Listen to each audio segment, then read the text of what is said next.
Welcome to Movies, Films, and Flicks. I am Mark Hoffmeyer, and joining me are two men who don't think 50,000 points is a good score on Double Dragon. It's Norbert Morvan and James Moolah. He touched my breast! I hate you. Very strange. California. I mean, listen, that scene where the guy runs up to Fred Savage and just yells, "I hate you." It's so beautiful. It's such a great moment, and it just makes me laugh. Just, I hate you. Oh, man, when Putnam comes up to him, oh, what a beautiful moment. I hate you. Just tell the kid he hates him. In The Golden Child, Eddie Murphy had a similar job where he found children, but he didn't make it seem so pedo-ish as this guy does. You know what I mean? This guy's a bad dude. He's stopping parents from finding kids. Yeah. It's part of the there's that scene where Jenny Lewis's character Haley is like, he touched my breast, and then like they beat him up, and you're watching this, and you're like, yeah, kill that guy, and like I don't think this guy really knew what he was signing up for. By the way, his name is Will Seltzer. Yeah, Will Seltzer. And I don't think he's done much since then, but man, that's brutal when they stop the traffic in Vegas, the two truck drivers, and just yeah, man, the trucker code, you know, Chekhov's trucker code. They mentioned it at the start, early in the movie, that truckers have a code, and Chekhov's trucker code. It came back. So you touched her breast, huh? She only gave that dude $10 after he got 400 for them by illegally gambling for the children, and he commits assault and steals a truck for her for $10. Her dad is like, in quotes, the union leader of the trucker branches in the West. You know, he's the guy who, people owe him favors. So I'm thinking that's what she's pulling from right there, because she can rally the truckers to surround him. And I mean, think about it. In '89, that's a decent amount of work, James, because you can't just you can't just do a text chain and call up four truckers. I'd like to point out, in 1989, the truckers were pretty pissed off about the union busting that had happened and broke up everything to make them independent contractors. Yeah. And so, yeah, this is great. The trucker code, this goes back to Convoy, man. Convoy. What would happen if Rubber Ducky? Would Jack Burton pick them up if he was driving on the side of the road? The hitchhiking in this movie struck me as just excessive and incredibly safe, especially for a time that '89 in America, it was all about stranger danger. And these kids are just hitchhiking across the southwest of the United States without a care in the world, man. Ebert touched on that. Ebert touched on that in his review. He's like, every single show is about kids being kidnapped, and these kids are just traveling. But you know what, though? You're right. You're absolutely right. At the time, they were telling people how dangerous it was, and here's a movie showing one of the most popular child actors on the planet just willy-nilly walking across the country. So yeah, it's a bad lesson. But it does harken back to like the movies of the 80s, 90s, where kids were just sort of free-range children. And I'm not going to be that guy that was like, it was better back then. I'm just saying movies back in the 90s with like what? And the 80s, Goonies and The Wizard and Flight of the Navigator and Sandlot and Stand By Me. It was just kids walking places. Yeah, but except for Stand By Me, those were all fantasies we had in our heads, adventure stories. That's what we grew up on, right? Mm-hmm. And then Stand By Me flew in there and was like, found a dead body. Uh-oh, this is real. But all these other movies, like I was thinking today, watching again through the deleted scenes of The Wizard, there's a scene, like right when they start hitchhiking, Corey and Jimmy, right? Then they're up near these caves, and the first thing I see, and now I'm an avid RPG player, so I'm like, there's wolves or a troll or something in there. I can't believe you're comfortable with this. But like, they had a proper fire, like a proper. So who did that?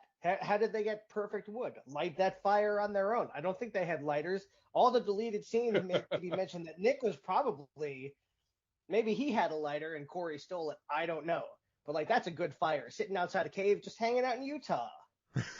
Listen, Fred Savage is a beast in this movie. He knows kids in the 80s, they knew how to start fires. And that's what I mean. No We're all about adventure. Oh yeah, exactly. That's right. Yeah. That's right. We're raising ourselves. We're latchkey kids, man. We DGAF. Build a fire? Say less.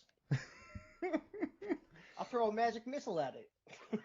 No, but it's just, watching this movie again, and I think, James, you recommended it to me, The Wizard, correct? That you wanted to cover this.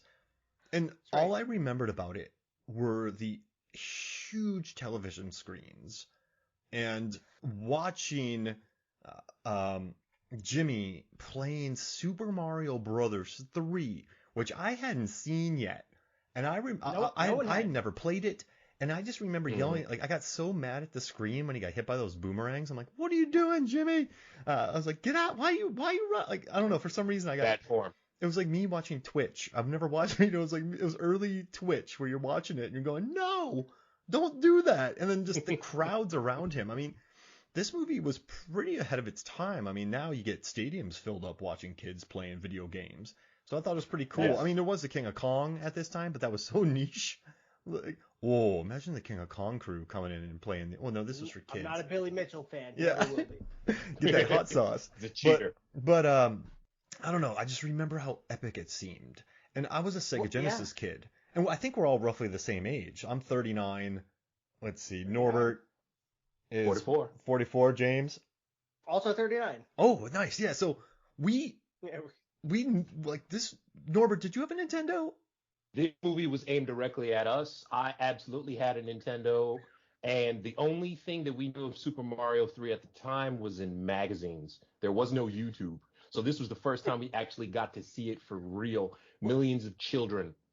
And not even Nintendo Power, right? Like that wasn't the preview. This was the preview because the first preview Nintendo Power did of a new game was on the Super NES before that was even out. That issue is famous. Right. So like we're as kids and this became a Nintendo commercial. And so you see Super Mario 3 at the end and like that's mind blowing by everybody's life. Every kid I talk to, everybody. Yeah. What's going on? Oh, my parents are getting divorced. Do Super Mario 3. No. Did you Mula? I gotta ask. Rewatching this for the pod, I got chills when Mario 3 was revealed. As a grown ass fan, did you still get the chills? I did. When they're going through the points and then the screen and he's hyping it up and the screens come up, yeah, I felt the same. Like I'm getting it now. There was somebody like Super Mario 2 came out and I was like, that's weird. I liked it. I liked it a lot, right? But then, boom, Super Mario 3 comes out and you're just like, Tanuki Mario. Yeah. P-Wing and like, oh man. Yeah. When he's going through 1-2, I'm screaming at the screen, stand on the white block and press down. Go behind, man. Go behind the screen. Wow. Oh, and Corey at the end, he's like, get a mushroom, get a star. I'm like, mushroom? Get a star. What are you talking about? Get the leaf, bro. Fly. You're an imbecile. Get a mushroom. He's like, get out of here, Corey.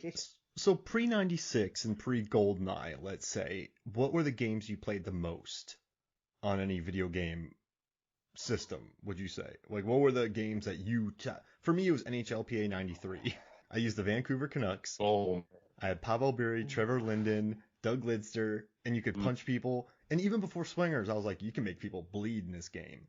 And I would just shellac people with the Vancouver Canucks. That was my squad. I used to go to flea markets in Hudson, Florida, and I would go look for Vancouver Canuck trading cards. And you know how hard that is in Hudson, Florida?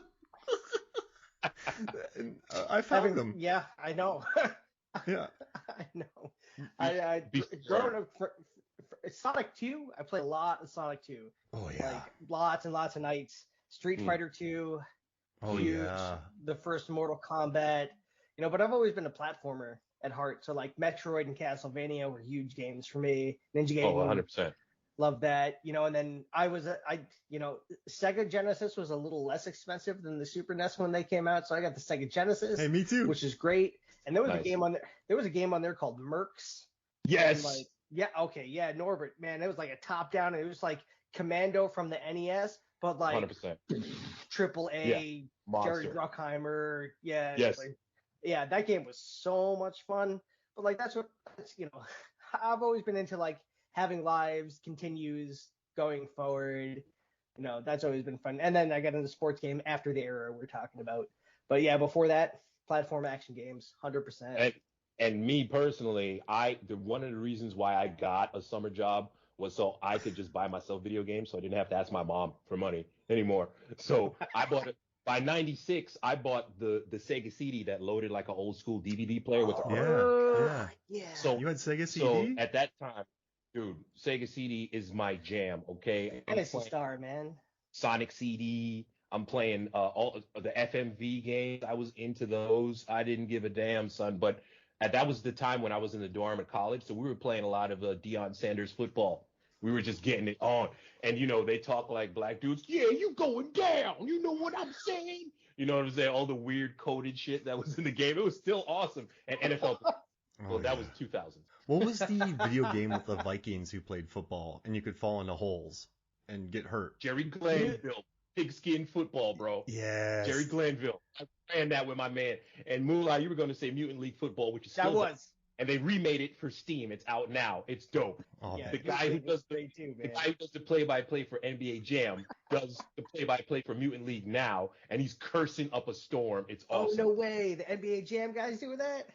And actually, NBA Jam was Stockton and Malone. That was my team. And then Lion King, I played a lot.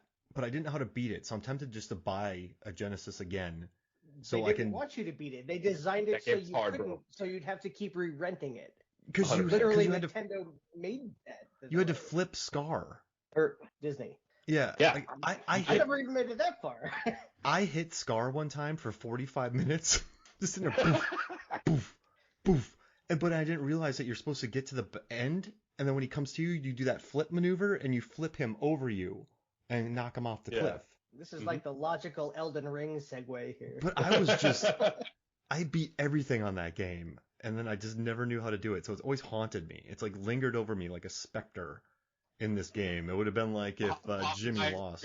You're not alone, Hoffmeyer. It's been revealed that games that were made at the time that would come out in Japan and the U.S. simultaneously, they were made harder for the U.S. market. So they made Contra for Sega Genesis. And in Japan, you had 3 hits. America, you only had 1. Then you died. Whoa. They did it on purpose with a lot of games. They made them harder for Americans. So did Americans get better at the games? No. They just quit and buy a new one. No, I would actually go far beyond that. Because that's what we used to do until people got really pissed off. And they were like, now you have any % speed runs where it's like, I will exploit any glitch or bad programming, and I will beat your system. So it's like the... It's like what is it? Is it the Kobayashi Maru? Kobayashi Maru, bro. That's right, man. Scenario. How do you think that, my friend? All right, now one more quick question for y'all. So I was watching this movie, and I'm a big fan of actors looking at screens in movies. So Deep Blue Sea, I love watching Michael Rappaport stare at a screen. And Jason Bourne, I think Alicia Vikander does some excellent screen staring. You got The Wizard, you have every Michael Bay film, people are just watching screens in that movie, except for Pearl Harbor where they're listening to the radio. And Kate Beckinsale does some A+ radio listening in that movie. Intently. But what I will say, though, is that Luke Edwards, who plays Jimmy Woods, a.k.a. The Wizard, he does some excellent screen staring in this movie. I think if there was a Mount Rushmore of kids who stare at video screens, or actors or characters who look at video screens, maybe him, anybody from Hackers, maybe Sandra Bullock from The Net. Like who's the Mount Rushmore of characters who look? Oh, Sam Jackson, from Jurassic Park. Jurassic Park. Oh, that's you got your man Wolverine. Wolverine. I was gonna say Swordfish. Wolverine and Swordfish. Yeah. What's his name? Jackman. Yeah. Swordfish. It's not on the same level though, but I will say this performance was to me a Gilbert Grape DiCaprio type performance. It's really good. I think he was a good kid. He's a good kid. He's a good actor. Both James and I, we tore into the Scream Factory or Shout Factory Blu-ray that came out. That comes with interviews, behind the scenes, a new commentary, a making of documentary. And I thought it was very interesting. The director, Todd Holland, who I thought was Tom Holland. I'm like, the dude who directed Fright Night did this movie? I was like, what? Nice. I was like, Child's Play did this flick? But then I realized it was Todd Holland who has shot. He did most of Malcolm in the Middle. The dude has shot he shot Friends. He was a director on Friends. He basically moved on to have a wildly lucrative career. But he said that Luke Edwards did a great job of. He never talks, but he's still interesting on screen. I think there are some kind of wet noodles sometimes I could cast, and I'm not talking about children. I'm talking about adults because I hate hating on kid actors. Actually, Jenny Lewis is really good in this movie.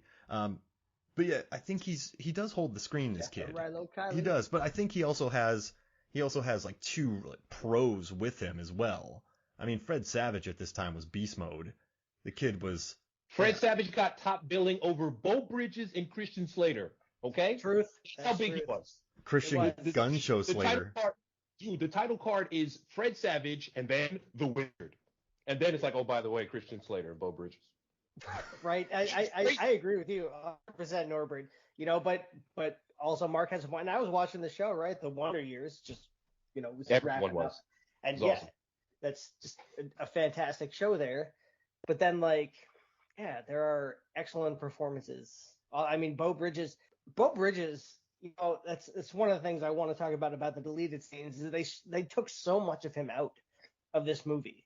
He was basically relegated to side character for a lot of it, for the younger characters to reflect off of. And it's really sad because his performance really underscores the sadness and trauma of the family. It's the heart of the movie, absolutely. Yeah. I mean, he's the heart of the movie. Yeah. I'll go for it, Norbert. At the end, yeah, no problem. At the end of the movie, when we find out what California is, and it was really the friends that we made along the way in that picture, he cries for real, giving that kid a hug. You believe Beau Bridges all the time. And he starts out, as just yelly dad. He's always hating on his kids, stealing the truck and getting drunk and drunk driving. And he seems like a jerk. He's feeding them breakfast, which is red juice and some horrific black stuff in a bowl that I still can't identify. But he was so good in this movie. Dude, Beau Bridges plays Turtles all night after first deriding Christian Slater in the hotel for bringing a Nintendo with him. He plays Turtles all night, and he's stuck on the sewer level.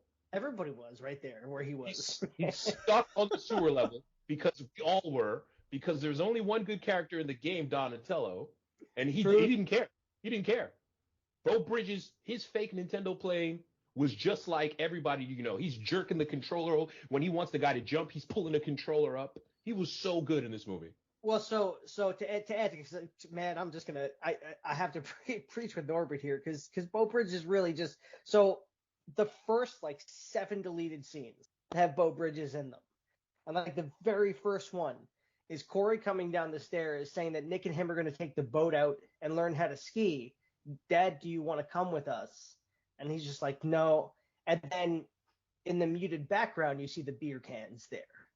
Yeah. And you're like, oh man, this is a really sad man. What's happened to him? But that's a great establishing moment for his character and what trauma everybody's going. This whole movie is about trauma. Yeah. Everybody is suffering on different levels. And it starts with him. And the very next scene is the friends pranking Corey. He's playing Mega Man 2. He's on the Airman stage, and the friends put the puppet up in the window, and they're like, "You got to come to the arcade." And he's like, "I got to get by Dad." And so he comes downstairs. Dad's like, "Don't slam the screen door." And I think it was Lloyd, Nick's friend, that says "Since when did your dad?" Jesus Christ. And you're like, so that's the first 2 deleted scenes. And you're like, oh my God, there's. So Fred Savage comes out without the deleted scenes. He's like, Wonder Years Fred Savage, hot stuff, Nintendo guy. I'm gonna bust my dude out. We're gonna go to California. But this kid's broken too, very broken. His whole family's busted up, but they don't establish that. So he just comes out like a pop star when really he's like. But you have this movie go 2 hours 30 minutes, bro. This is the thing. Something's got to give. You know what I'm saying? I checked out after dude wins the contest. I'll be honest with you. So I was telling Laurel earlier, right? This movie. So they always say, right, you can never go home, and this movie really defines that for me because I always remember this movie as favorite awesome Nintendo movie, just fun, happy, stuff happens, triumph, blah, blah, blah. And then here I am, almost 40. I'm going back and I'm watching my favorite Nintendo movie as a kid, and I'm like, oh my God, it's depressing. It's really depressing. It's about trauma. And like, but there's Nintendo in it, so like, I guess that's really the definition of hey, we grew up in the 80s. Alternate title, dude. Nintendo presents PTSD. Before they had the acronym. They didn't even want him going to California. The studio execs were kind of like, yeah, we don't want this going to California. Like, we're not even going to end it here. And they didn't want the dinosaurs. The kid originally, Norbert, do you know how this ended originally? The kid wins the game and then jumps off a building or something. He takes what happens? His little lunch pail and he throws it into a river. But his sister drowned. Right. So yeah, doesn't make sense. So he's Jennifer. Yeah. So that's I am throwing. Like, I guess he's saying like your stuff can sink with you. It's really. He kept her. The thing is, he kept her little shoes and knickknacks from her in that lunch pail. You come to find out when the bullies, the quite frankly 20-year-olds who just assault children. A lot of that is happening in this movie. But anyway. Third deleted scene though. Should have mirrored that scene. So when Corey comes out of the house and is extorting his brother for more money so as not to slam the screen door, he gets the money from Lloyd and Nick and then slams the screen door and they run away, knowing there's going to be a comeback.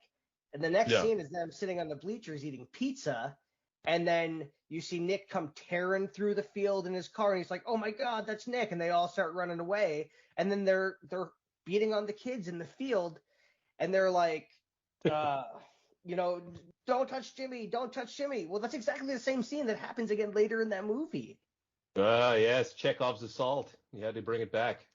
I guess it's better when it's your brother, right? Your brother can show up and womp on you. I mean, I had some serious fights with the family, No, but like I was the older brother, so it's probably coming back on me someday.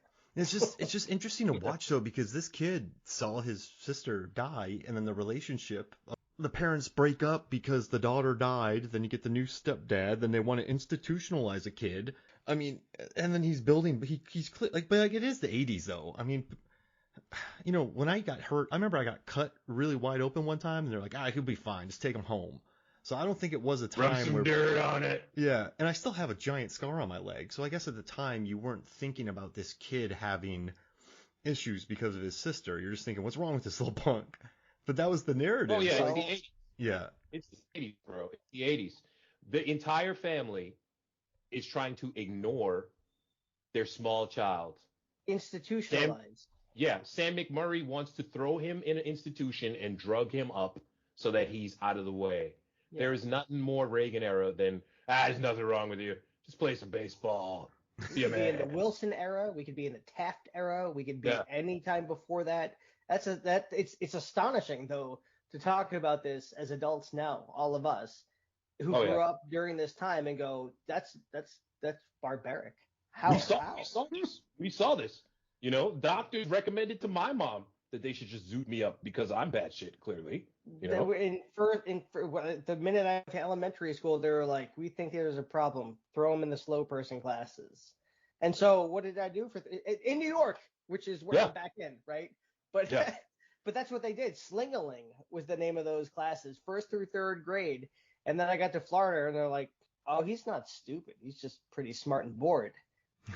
Yeah. But then Florida, so I don't know. I was just about to say, caveat Florida. I mean, no, we love you, man. No, you're a genius. Fuck that. I feel like I'm the liaison here. I got New York on one side, I got Florida, and then I'm New York, Florida. Right here in the middle. Oh, that's a bad mix.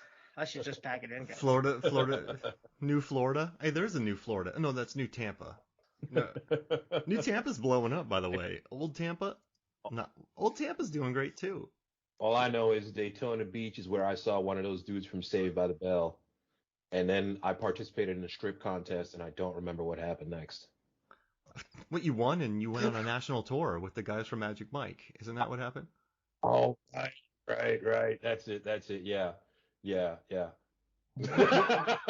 I was messaging Norbert earlier, James, and what I do like about this movie I really feel like they shot a lot of it on location. I'm not talking Universal Studios and the ending, but I do like a lot of what Utah and California and what Nevada, like I like the locations that they found. They felt very kind of every town they went to felt real, except for they traveled to a small town and a kid named Lucas is there with like a bespoke box with 97 Nintendo games and a Power Glove that was really rare at the time. But I like how they keep finding people to swindle on the country roads. But it's still like I love the locations of it. I think the second unit did a good job capturing B-roll. Like watching this again, James, like did you get a good sense of kind of the open road? Actually, my favorite shot is specifically of that. So when Nick and Sam are when they first go out, there's the whole scene right before that where like the magnet comes off the side of the truck, and then you later see them again going around the side of a mountain pass, and Nick throws the keys out the car because they get in a fight while Sam's drinking a slice, and they get out the car. And then after the resolution of the scene where they're fighting about Christine, which is also a very confusing scene, which I'd like to touch on, right? Because Christine, I thought was the previous wife, but in this scene, they make it seem like she wasn't. And so I'm kind of confused about that. But when you turn the camera around to see them getting back into the car, it's just beautiful scenery of Utah, the mountains, and snow cap. And like when I drove in here to Western New York, from Maryland coming through Western Pennsylvania, we went up through a lot of really high mountains and passes like this, and I'd never seen anything like that. And I thought, wow, this is amazing. And so I thought to myself, rewatching this movie, how do you shut down this part of the road? Like, it was shut down. Mm-hmm. Yeah. And so like, for them to do that, to get this beautiful shot, they didn't have to. They could have just done an Indiana Jones him with like map spot, bing, bing, bing, another map spot. Yeah. But they took the journey and took the shot, took this moment, and the shot is really what accentuates it.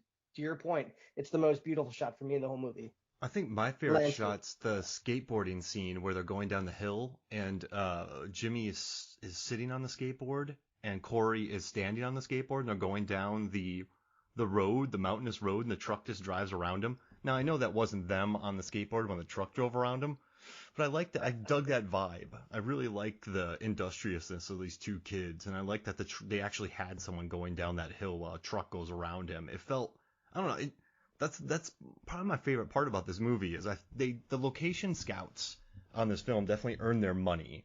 They shot, and the director was talking about on the extras that when they did the location scout, or was it the producer? But they said normally when you're on these kind of roads, you can zone out because you're just seeing nothing but open spaces, but they had to look everywhere to find cool spots to shoot. And I think they did. And I think that adds a lot to this movie. I think it adds a level of authenticity to it, I would say, for sure. Man, I was 11. I wanted to see video games. I didn't care about Utah. I was Brooklyn. I don't care about mountains. I want to see Metal Gear. I want to see Ninja Gaiden. Damn it. If you see Mortal Kombat, you want to see the tournament? That's why I was there. Exactly. I was there for the product placement. I was not there for the lovely landscapes of Utah. Oh, man. Listen, I don't remember those either. But you go back to it, but yeah, Norbert's absolutely right. Yeah, I mean, nowadays that's what I like, right? But yeah, when we're watching it, I just want to go, where's my Superman 3? Where's my Double Dragon? But see, I grew up skateboarding too, so shout out to Vision Skateboards. Mark Gonzalez, the godfather of street skateboarding, which is probably why they chose that Vision skateboard to do that scene you're talking about. Yeah, that was kind of cool. Yeah, you're a kid, you want to get out there, but yeah, Norbert's absolutely right. Even though they were playing NES games on arcade cabinets, which is just absolutely ridiculous, but no, dude. Street Fighter, right? Late 80s, early 90s, Play Choice 10 was absolutely a thing, dude. I went to an amusement park, one of those water park type things. Maybe it was Great Adventure. You could absolutely put in a buck, press the button, and select an actual emulated Nintendo game. It was real. Those were real, the Play Choice 10 machine. But these scenes aren't portraying that cool stuff. This is supposed to be Contra and Double Dragon on the cabinet. And like, they're like, just by itself. And I'm like, put it in the corner. There's like the 2-player screen. I'm like, you don't put it in this. You just put it in the corner. Second place, put it in the corner and start. And then somebody gets mad because the enemies get tougher now that there's two of us. I do love the whole Rain Man, except with Nintendo games aspect of this movie, that this kid can go around Southwestern America at a time when playing video games still made you a nerd and a jerk, and just find hundreds of people to scam in actual arcades and diners. Like at any age, doesn't matter their age. Did it piss you off, James, when they're playing Double Dragon and the hustle is I can get a higher score than you in Double Dragon? When have you ever played Double Dragon for score? You know, I'm trying to beat the game. I don't care what score I have. At the end of the movie, when they're like, with a score of 82,000, I'm like, with a score, like who made it farther? I don't get it. That's the entire point of Mario is not to get 1,000,000 points. The point is to save the friggin' princess, jerk. Let's go. Yeah.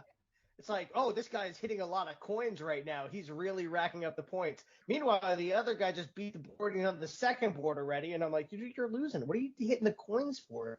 Oh man, and the girl with pigtails, she just loved playing the game. She didn't care about winning or losing. She just got mad when she would die, but she didn't. She was so angry though when she only got 40-something thousand.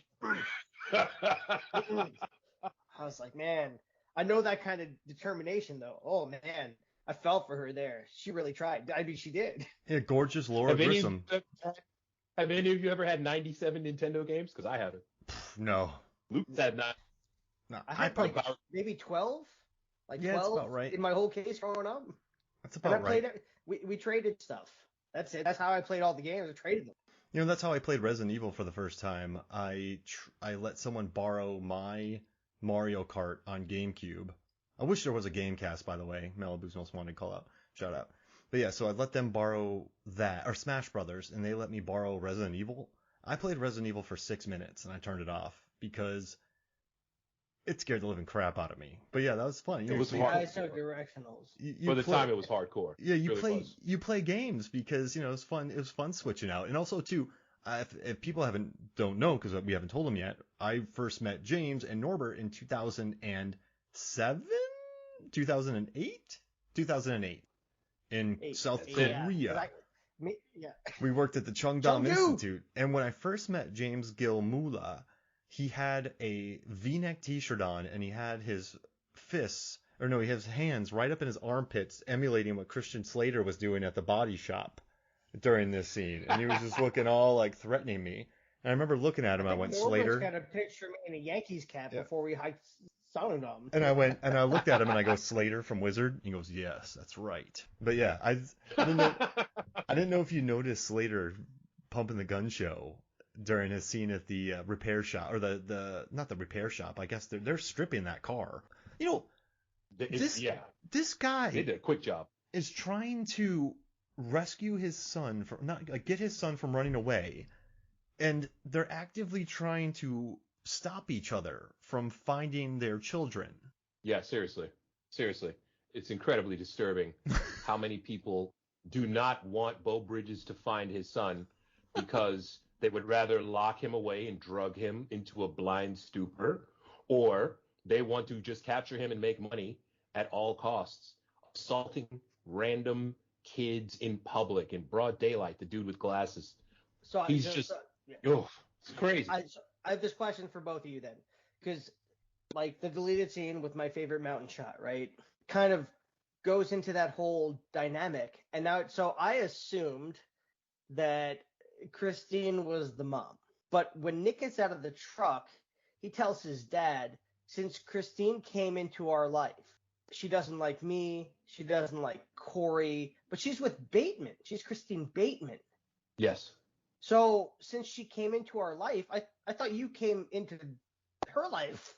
I did not. So is it? Yeah. Well, like, the answer to your question is Metal Gear. That's the answer to your question. The answer to your question is, did you see Ninja Gaiden, bro? Did you see how far he got when you have to defuse the bombs in Ninja Turtles? That's what proved to me that he was the wizard, you know?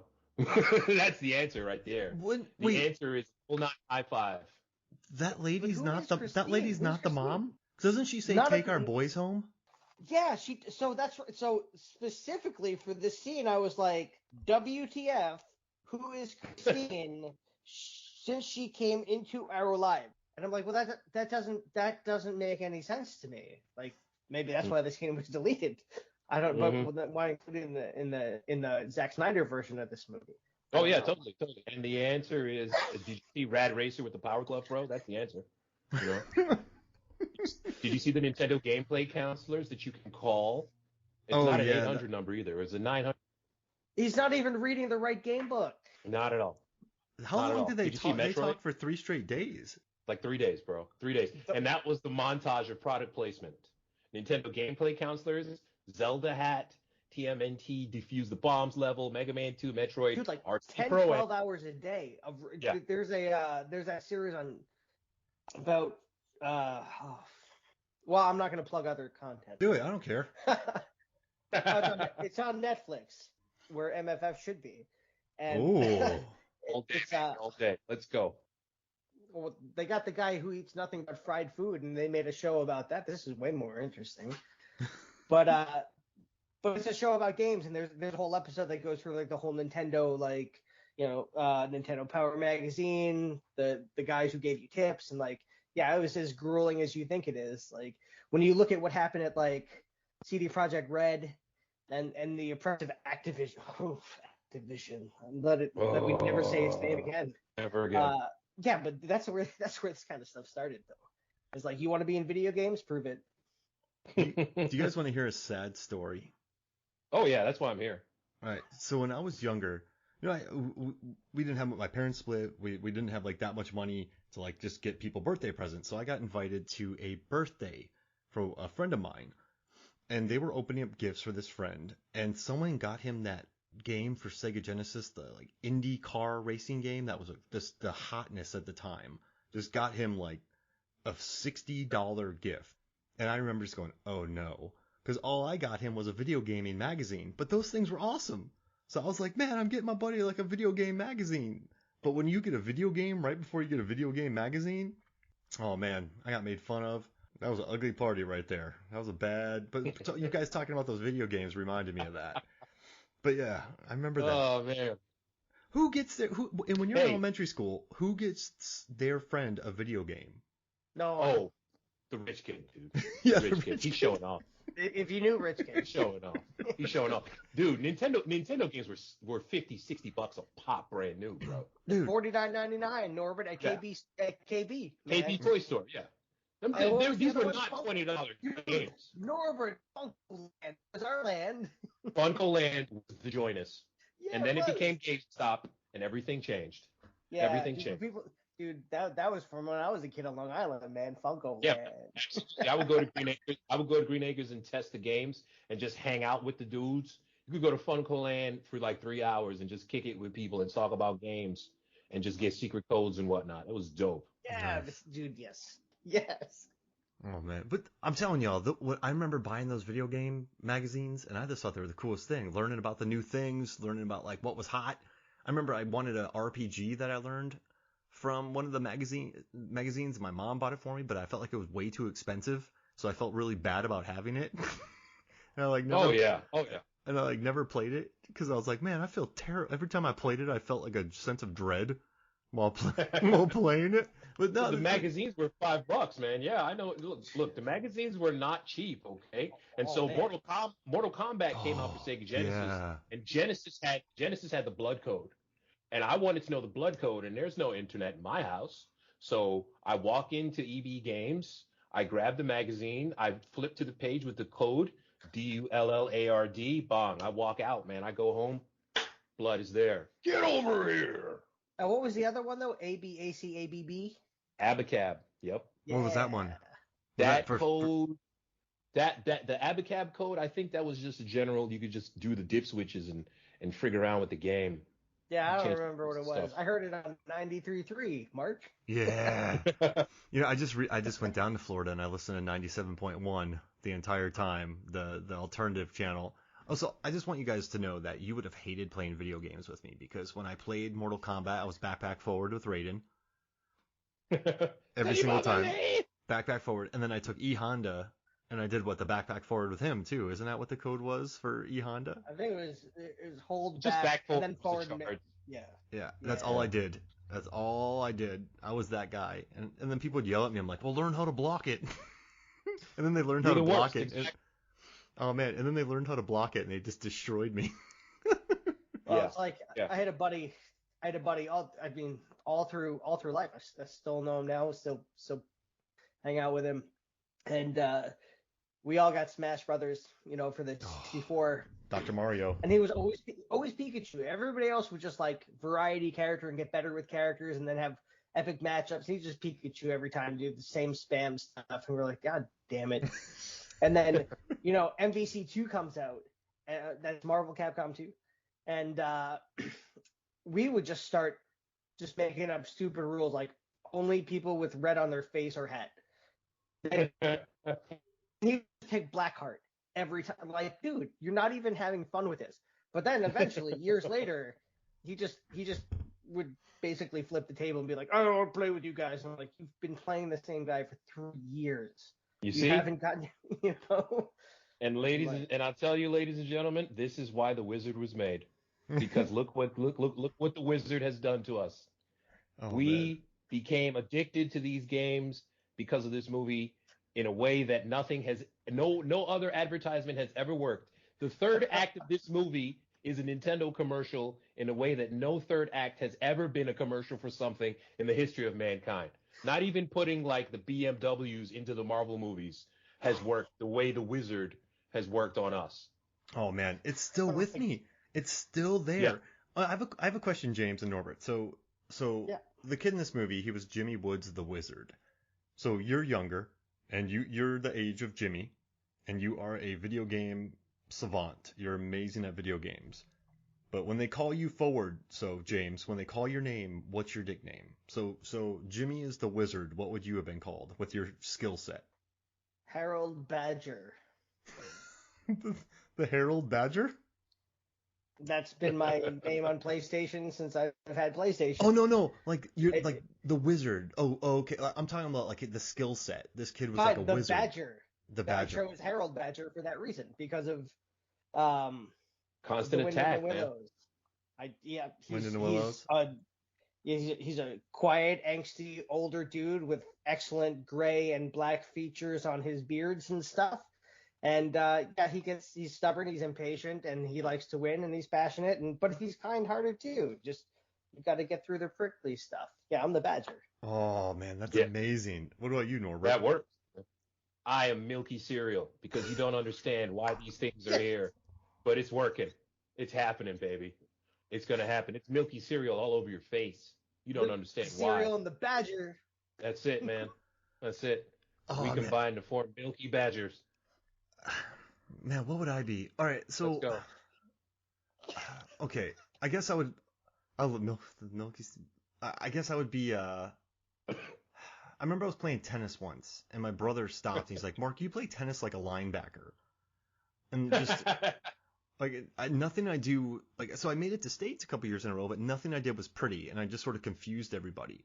But I was more of like a blunt force object than anything pretty. So like when I played Halo, I just would grab a shotgun and shoot people and stay alive long enough till the snipers would take them out, and then I'd probably die, but 4 people would go down and I would get knocked out. So I've never done anything pretty. So yeah, I'd just be like Mark. Well, you gotta go. You gotta go with the '80s vibe, man. So Howie Long. Maybe you're the Cube Gleamer. You know what I mean? Maybe you're 720. Oh, I like the 720 on that. Radical Spike. You gotta go 80s with it, man. Actually, I like Radical Spike a lot. Yeah, let's do Radical Spike. Because people are like, what does that mean? He's a Radical Spike. Mark, you go the rhyming route, you're Mark the Shark. You're Mark the Shark, you know what I mean? Because you just eat MCs. Likes to clip fools in the dark. I am not smooth enough to be a shark. I feel like being a pool shark, you have to be smooth. That's not me. Land shark. What about the shark from Deep Blue Sea? He didn't have to be smooth. He was brute force. Those things planned the entire escape. They herded the humans. Like they played them. They did. Every step of the way they knew what was going on. That's not me. No. I just wanted to hear a Deep Blue Sea thing I've been waiting for. I love it. No, thank you, man. Yeah, I gotta, it's funny. I've become the guy who gets Deep Blue Sea messages. So a friend of mine, Joey Lewandowski, he's doing a 1999, the podcast, and they brought in Brian Raftery, who wrote the book Best Year Ever, how 1999 is the best year ever of film. And so during it, Brian kept talking about Deep Blue Sea, and then Joey's like, I got a guy you should meet. And then Brian goes, I got a guy you should meet. So they've both been on Deep Blue Sea, the podcast, and I've been on their Fast and the Furious show, and Brian wrote about me for Wired, but when they talked about Deep Blue Sea, they're like, we got a guy for you. Like, they said it at the same time. So I've become so synonymous with Deep Blue Sea that authors and podcast hosts bring me up. To bring your little world of MFF, I've been reading Cracked for 15 years. Nice. And since I started participating in MFF over the last few years, I had no idea who Zanandi was. And I read her articles all the damn time, man. She's awesome. Yeah. Oh, dude. Yeah. But it makes me unfortunately biased sometimes because I love all her articles. So when she posts movies, I'm like, I can see. And then I'm like, no, not you can see. Separate. The movies, just the movies. But that's really cool, man, because I've been a fan of hers for years, man. Oh, really? Yeah, Gentlemen. Awesome. She's the reason I started writing at Cracked. Yeah, so nice. She wrote That's about cool. Circle. She wrote about my It Follows data piece, and then I contacted him. I was like, hey, thanks for doing this. I was like, do you guys need any writers? And that Jason Pargin was like, yeah, sure. So then I started writing pieces for Cracked, and then I thanked Zanandi for bringing me on, and then I brought her onto the podcast, and now she's part of the MFF crew. So and then you've been reading her for years, so it's cool. Yeah, that's really cool, man. That's another word I haven't heard in forever. 90s, bro. New York. Dude. So, my question for you all. Norvan. Oh, it's audacious. My question for you all. Okay, we have this weird preteen semi-Wonder Years romance between Fred Savage and the lady, right? And so they're playing this kind of terrible will they, won't they, Maddie and David Addison moonlighting thing as they road trip to California and get into video. She knocks him unconscious. So she assaults him several times, and then Lucas comes out of nowhere. He's got the power glove, which he loves because it's so bad, and he pulls out the power glove, and he demonstrates the ease with which he can control the car in Rad Racer. And then out of nowhere, Fred Savage just flexes. Just keep your power glove off of her. Yeah. Is he ready to go for it at that point? Because he does this awkward kiss thing later, and she just duffs him out and then makes out with him anyway. But it's really bad. Nah, dude. So I think here's the bad boy, right? Her dad's a trucker union leader. She's around rough and tumble dudes, so she's probably got a little bad boy respecting her, right? Right. And then here comes Frank Savage. He's come on, we're gonna go to California. Let's. Who's playing the game here? He's got the dick monologue, yeah. But then he's willing to take a beating. He's willing to stand up for her. He's willing to take a chance on getting a kiss.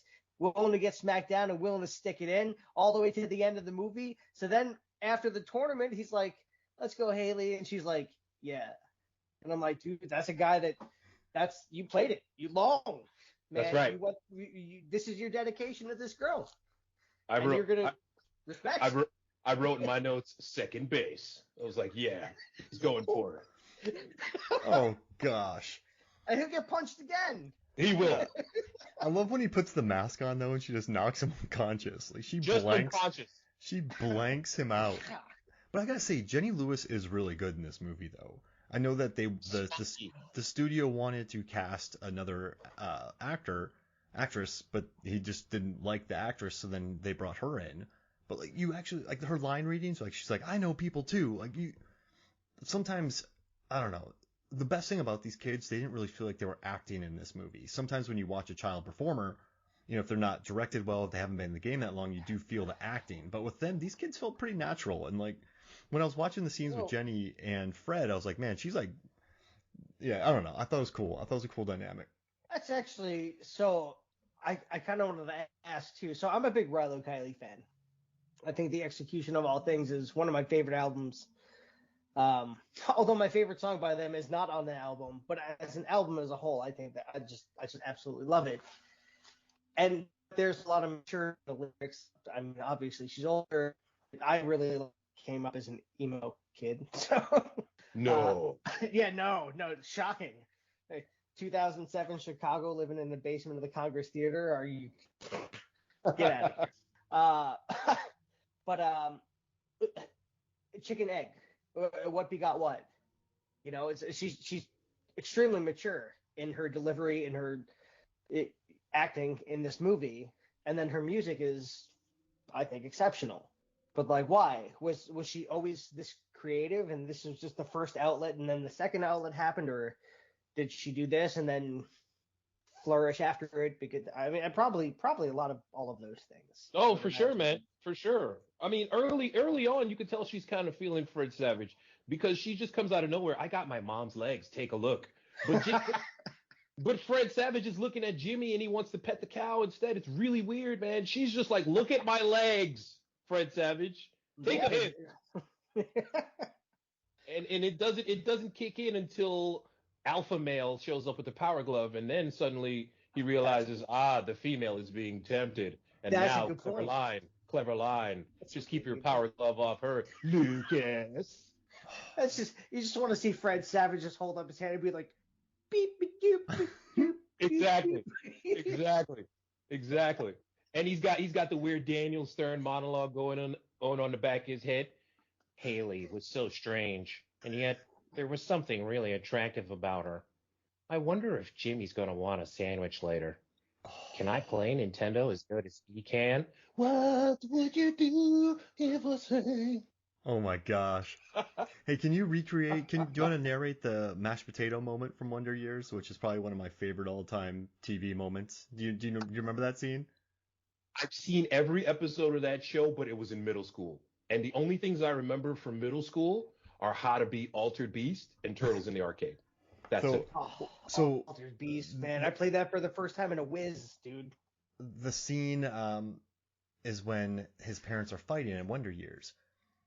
And he's like, they're fighting. They're ripping each other apart. I had to do something. But it was Daniel Stern's voice, I think.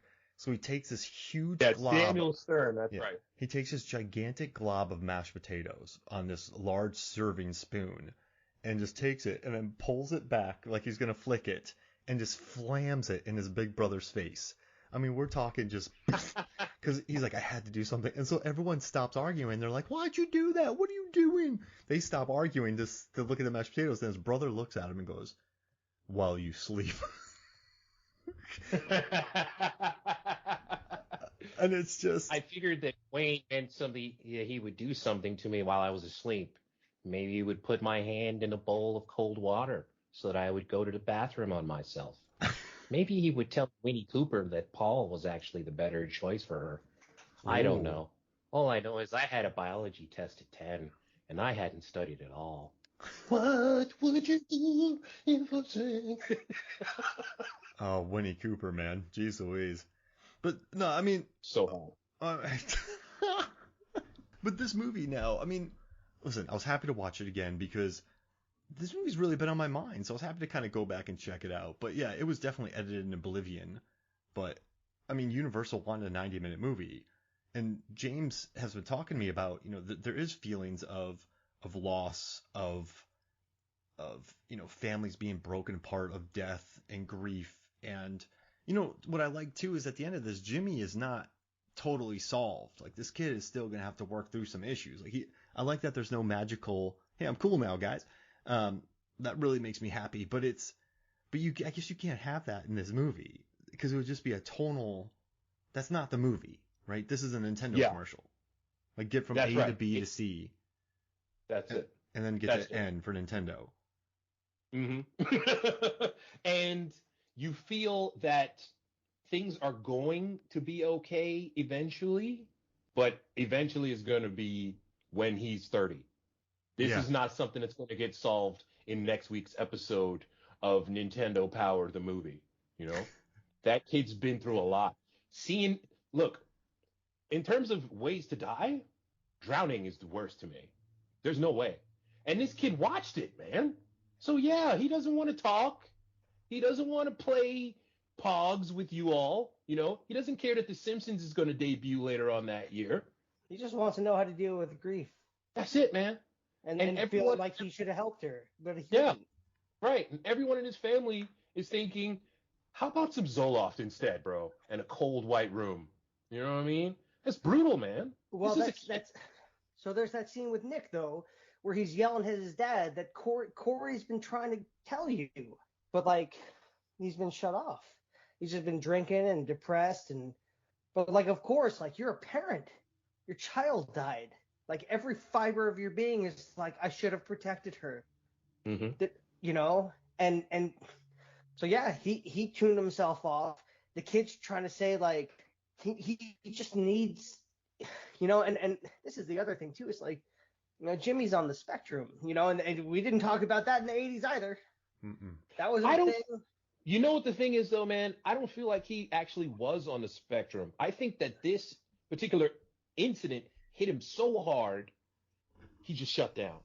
It's curious, though, right? Like he could be. They treat him like he was normal before she died. The way that Fred Savage keeps snapping at him every time he tries to make Tetris blocks with stuff, you know, it's like, you used to be cool. What happened? Like, come back. Well, I mean, you know, probably. I mean, did he report it? Did people see what happened and came and they were screaming and stuff, you know? And so it's, you know, that would be an interesting. I have to go back and really, not that I'm an expert, but, like, that's a really good point, Norbert. You know, but then here they are going to institutionalize him. So no matter what you or I believe about Jimmy's condition, they're just going to throw him in the room, lock the key. Yeah, you know, he doesn't want to play football. He's not chasing girls. This is the 80s. Drug him. Get him out of here. It was really interesting. There was a psychologist on the DVD who was talking about Jimmy, and she was trying to diagnose him. And she said that, you know, some of his actions do represent being on the spectrum, but some don't. So when he comes into the city, he has no problem adjusting to it. Like, he's happy to be surrounded by people. He doesn't have that issue. And so at the end of it, she seemed genuinely, what's the word? She wasn't sure. She couldn't diagnose the kid. So I guess it's good that they left it so wide open. But yeah, she said, she's like, I suppose, but then he does this, but then he does that, but I do think that trauma when you're a young kid and then your parents become so broken that they don't talk to you, throw in the 80s, you know, and Fred Savage is being rough on him too, but these kids are also not getting any attention from their parents, and it's the 80s once again. So yeah, I mean, you become very compartmentalized. You go into your own world. You build blocks when you do that. So I mean, I guess it does make sense that he became like that, the kid. So I just, you know, it's kind of interesting. Here I am, like, you know, we're kids of the 80s, right? Like, largely that's where our childhoods were at various parts of our childhoods, but we grew up through the 80s, right? But, like, you know, there are people, right? Kids going, man, we're childs of the 90s, childs of the aughts, childs of the nows, you know, and it's I've always thought it's very funny. Because as a parent, you're always trying to protect your kids, but it's always kind of retroactive, isn't it? Like, it's too late. You're trying to protect them from the things you grew up in. Right. But like what they're dealing with is different from that. And so it's kind of interesting to go back to see this movie and be like, and now we're talking about it being like, well, you know, we grew up through that. Well, here we are. The 80s, man. The 80s are dark, man. Yeah, the 80s are dark. No, you're right, though. I guess you just can't say it's totally different now for kids, so you can't just be like, why don't you kids understand? Because the world has changed. Is that what you're kind of getting at? But isn't it the same for kids? It's just different for us looking at it. Yeah, man. You know, you can only rub dirt on it for so long. Exactly. That's what it's all about. They just well, it's not dirt now. It's other things. Rub something else on it. It's the same thing. Just hey, rub some Xanax on it, man. It'll go okay. You got just it. Patch it up. Just you know, you'll be fine. Just sleep it off. The one thing that strikes me about this movie, right? I saw it was $6 million, the budget. Okay, I've got 14 instances of product placement ranging from Cosmo magazine to Hostess Cakes to New Kids on the Block and Bobby Brown. Did Universal actually spend any money? That $6 million is all Nintendo, right? Went to Fred. It went to Fred Savage. Did Nintendo not give them the $6 million to spend, and that was the budget? This is what I'm saying. You know, is this the only movie in history that is just 100% profit? For there's no way Universal spent any money on this game. For Christ's sake, Christian Slater comes out here, hey, let's go to Dairy Queen. Why? Oh man. There's so much product placement. There are almost 40 scenes cut out of this movie, and every single one establishes part of the character stories. There it is. Every single one. And now you know what? There's no product placement cut out of that. Now you know not one scene. I have a whole friggin' notebook that I wrote down about every scene that was deleted from this movie. Okay. It's all narrative and development. Give us, before we get out of here, James, since you did all this work, give us your top 5 deleted scenes. That would have pick 5 deleted scenes because we can't put them all back in, right? Because this is supposed to be a 90-minute movie, and it still runs a little bit long. It's still like an hour and it's 97 minutes, I believe, this movie. So yeah, what 5 scenes would you add in to make this movie a little bit more fleshed out? Almost none from the second half of the deleted scenes. They kept a lot of the exposition in. There were no subtleties there. I would honestly leave in the very first 5. I mean, maybe cut one of those out and put the overpass scene where they're going through the canyon and they throw away the scenes and then talk about Christine. But those first 4 scenes establish the trauma that every single character in the Woods family outside of Christine and Jibby are going through. That's the backstory. That's the backbone of all the supporting characters. Oh. You can't possibly understand anything. Like the Ninja Turtle scene, like Norbert was saying, you have no idea why that's such a big breakthrough moment. Like when we were kids, I was like, oh, the dad is playing video games, yay! This guy that has shut off his own family and is just diving into alcoholism and depression over the trauma that he has faced, the guilt, and then what his kids have gone through. Now he's playing Turtles and trying to hook up the thing and get through this stage. Yeah, that's a lot more powerful now. That is probably my single. Those first 3-4 scenes, easy. I love it. Yeah, I mean, because when he does decide to go to California, he's like, I'm just gonna go. I'm just gonna take my brother. It's fine. Like, wait, what? Like, just because the dad yells at him a little bit. So yeah, it's really dude, you're 12. What the hell, dude? Yeah, you're 12. You're 12. And running away from home was a real 80s thing on 80s TV. Running away from home on 80s TV was what gave the kids in the 80s the idea to run away from home. We grew up on Punky Brewster. This was the next evolution. That's it. And then in the 90s, they took it so far with like Blank Check. A kid becomes a millionaire on his own. And yeah. Oh man. What about North with Elijah Wood, where he just gets to go around the planet, just meeting people he thinks are his parents? Yeah, I remember watching that movie and just feeling supreme disappointment. I remember that. So as a child, you're very rarely disappointed by movies. I think you just watch them because you just love movies. You're like, oh man, there's a movie, I'm gonna go watch it. So I remember we were talking in '95. I was 13, and I remember I was going to like watch The Great Panda Adventure. I was watching Virtuosity. I was watching Desperado. Like I was watching everything. I'm like, these are all great. Nice. I was like, these are beautiful movies. Nice. But I remember watching North and going, I don't like this. I remember I think so. I think I saw North, right? So when I grew up as a kid, like we didn't have premium channels. Like we had the clicker. It went to channel 23, and like mostly we got like ABC Sunday Movie, which was huge. This was the story I wanted to say anyway. The only VHS tape I own still is the recording that me and my dad made of the Sunday night ABC movie, The Wizard. I own it. Nice. With the California great commercials are on there. Nice. So much other, just it's great. It's the only VHS I own. Me and my dad went to see this. So this movie got released December 15th, 1989. My sister's birthday. And Christmas Vacation, I think, was December 1st, that same year, right? So like I want to go out and see this movie. Like everybody did. Everybody, as far as I knew, everybody in the whole world wanted to go see The Wizard. But like, so my dad took me like end of February, maybe beginning of March, down to the Quadruplex to see The Wizard. So we get out there and we're like, it's still on the marquee. Okay, we go in there like, no, we don't have this movie anymore. And I'm like, I'm devastated. Dad's like, well, we got to see something here. And it was like Bird on a Wire, some other movies, and Christmas Vacation. And my dad's like, well, let's just see Christmas Vacation. And I'm like 8, 9 years old. And so that's how I saw Christmas Vacation. Oh, that's a fun one to watch. They were the only ones at the theater, just eating the Whoppers because my dad loved those milk and malt things, man.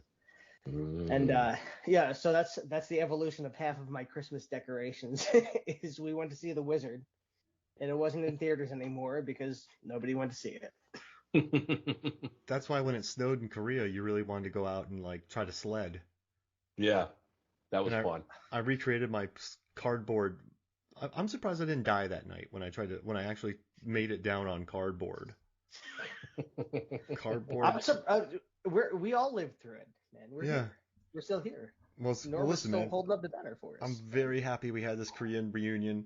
Thank you so much for doing all this. Norbert, I know, thanks for joining us on short notice, man. Glad to have you on this. Thank you, brothers. Good to see both of you. 사랑해요. 사랑해, 맞아요. 사랑해요. Oh, it reminds me of Martin, man. The dance. I still got that video, Norbert, man. The time we went up to Sonamdong. Oh, may he rest in peace. I love that guy. Yeah, you were there too, man. Yeah. He took me out for my first night there, and we partied, and I got so drunk that I told everyone to go to another karaoke joint, and I snuck away and grabbed a cab and got out of there. Nice. That's what they wanted us to do. That's what they tried to do. That's it. Oh, yeah. Well, they Joe got White's first night, he missed 3 steps and broke a tooth. Oh, wow. Oh, and just before you go, remember, old dude in the Speedo, unashamed. He's wearing a hat. Owning it. He's like 70 DGAF. He had some cakes. That guy, you know what I love too? They give the gratuitous shot of the woman handing out candy bars or selling candy bars. Very gratuitous. But then they cut to a gratuitous shot of that dude in the Speedo, and I'm like, okay, equal opportunity, gratuitous shots. Unashamed, unafraid. Man, he made me feel not confident. Like, I was like, man, I have respect for this dude.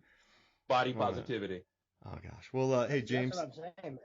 Thank you so much for all the research you did, man. I know you put a lot of work into this. It's a movie that meant a lot to me, and it was an interesting journey. I have to say that. Going back to a movie that I was like the Jack of my movies, top 3 royalty there, and then you go back and you're like, oof, nah. Oofda. Nah. Yeah, oofda. Oofda. Man, I feel like I'm back in Wisconsin. So do you guys, before we get out here, do you guys want to sing the Foghat Slow Ride to get out of here for us? Do you want to belt that out on our way out? Take it easy. Oh, now. No. That's all I want to do the bow down. Easy. Bow down. Bop. Oh man, this brings me back to the last podcast we did. Damn it! All right, well that was beautiful. So for me, Mark Hoffmeyer, Norbert Orvan, James Mula, this is Movie Some of the Flakes. We'll see you next week.